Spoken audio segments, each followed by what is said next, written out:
Uh, Good evening.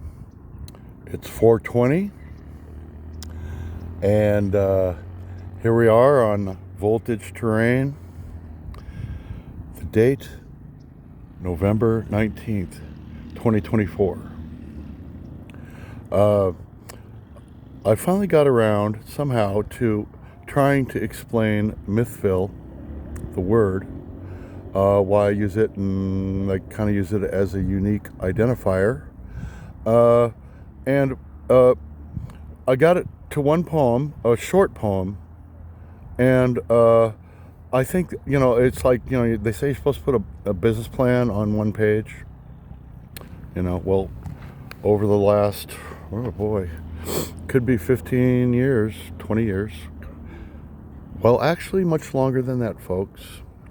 The first Mythville reference I ever did was when I was working at the Diamond, which was the official magazine of baseball history. And we were in Scottsdale, and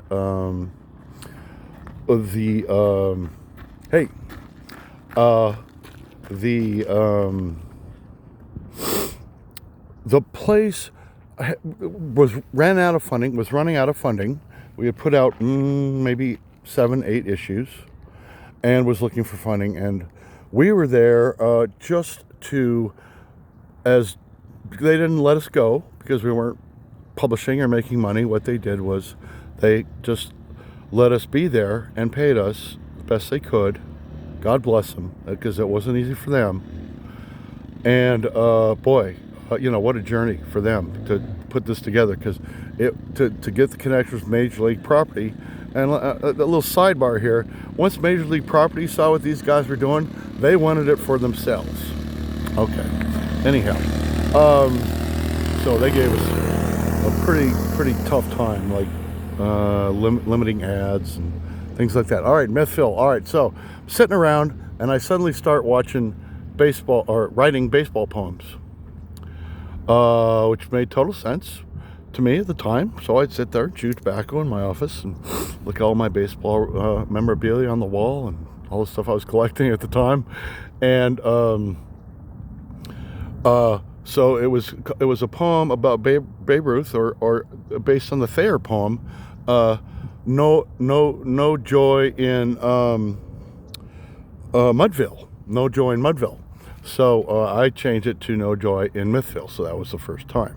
As the years went on, I kept using it for different things, but not too much, until the age of social media, until the age of being able to publish your own book, which I would not advise, especially in those days when you had no traffic.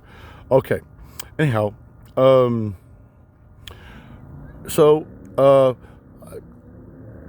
once I interviewed Ian Anderson of Jethro Tull, and what an interesting guy, and what he had done, and the reason I was talking to him was he had created a page, a .com called JethroTull.com, and this was, at that point, was kind of a novel idea, and after talking to him, I realized you really need a unique identifier on the web. You really need something that, here's an example. There was a game called Google Whacking, and one time some guy sent me an email saying, "Man, you're one hell of a Google whack." And if you hear that just like on the street, you kind of go, well, I ain't bothering you, buddy. What's going on, right? No. It meant that I had all these links with Mythville, and they could use it on their, I don't know, what are they playing?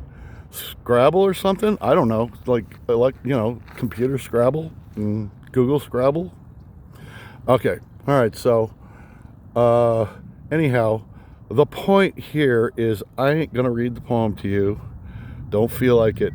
What I'm going to do is post it in the comments below. You hear? So there you go.